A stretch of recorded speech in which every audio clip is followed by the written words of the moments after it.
In these next two videos, I'm going to talk about how you go about marketing yourself and your business. And there are two ways that you can do this.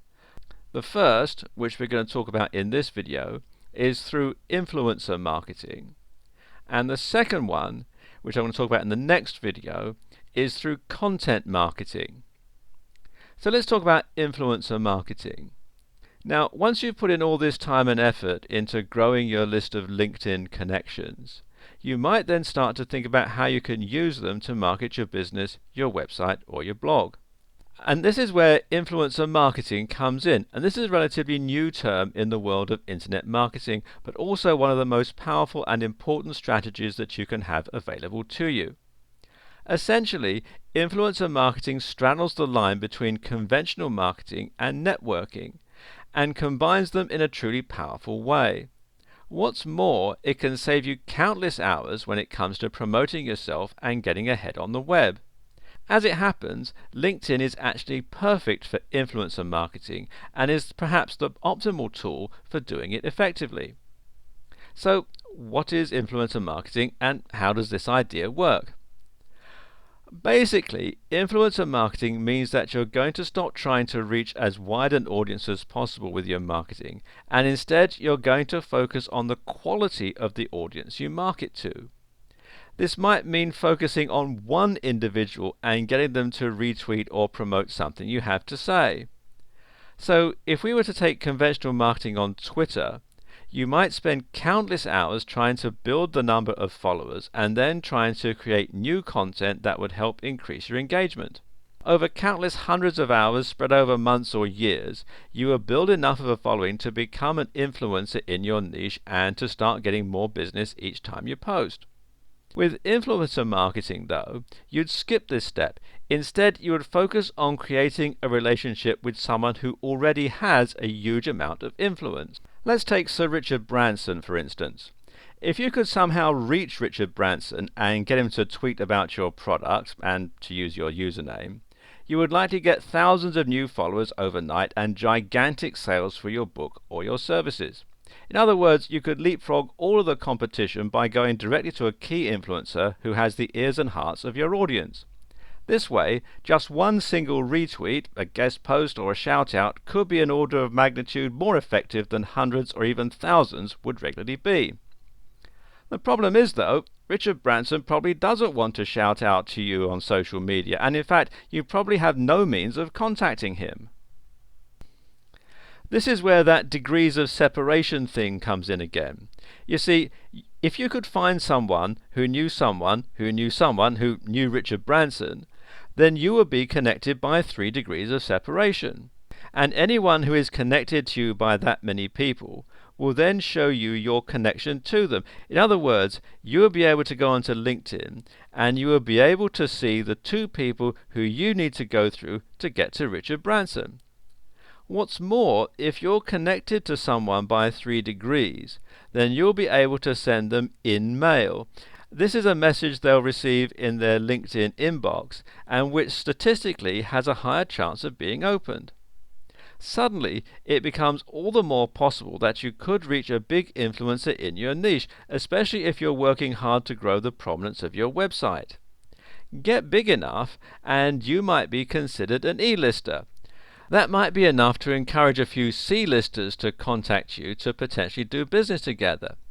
That in turn means that you now have the opportunity to directly contact some of the biggest thought leaders on the planet. Yep, this is powerful stuff.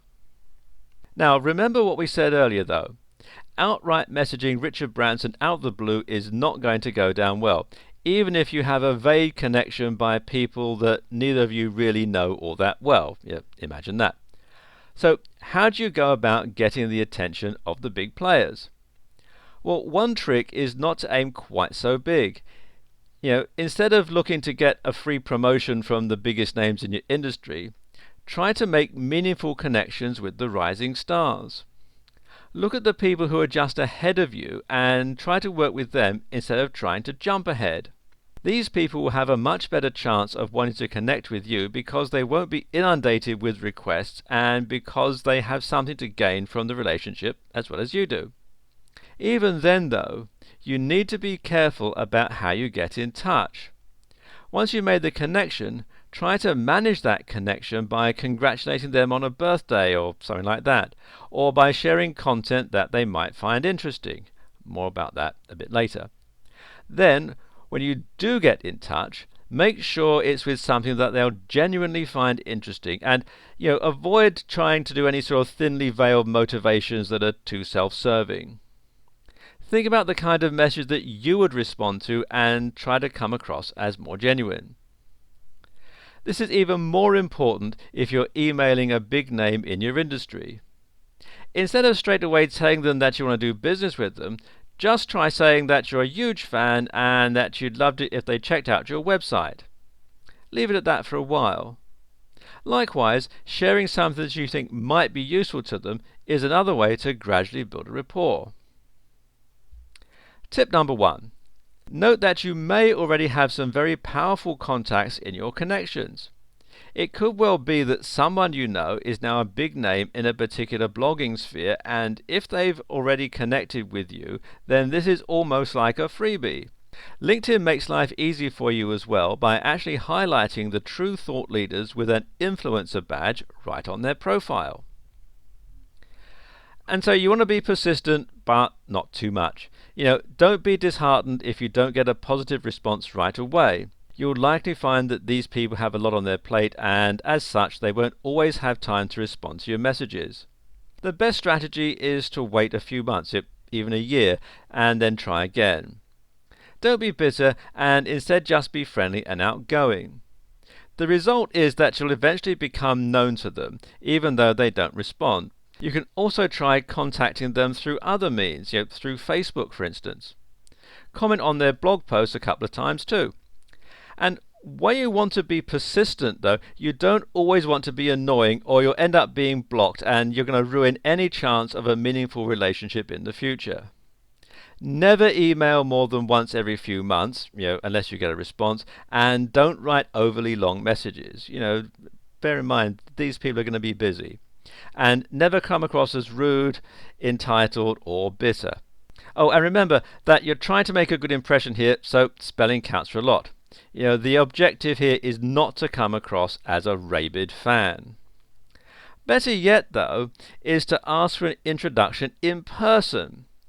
Here, you will only be using LinkedIn to identify the people who are powerful connections in your network, and you're then going to do the rest in person. So once you see that someone you know is twice removed from a powerful business partner, you can then ask them to introduce you at a party or a similar networking event or something like that.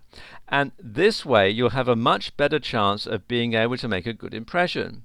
The people who we meet in real life are far more memorable than the people who contact us on the web, for obvious reasons. And we're far more likely to want to do them favors or to work with them if they can come across well. Okay, in the next part of this video, I'll talk you through content marketing and how you can bring all this together.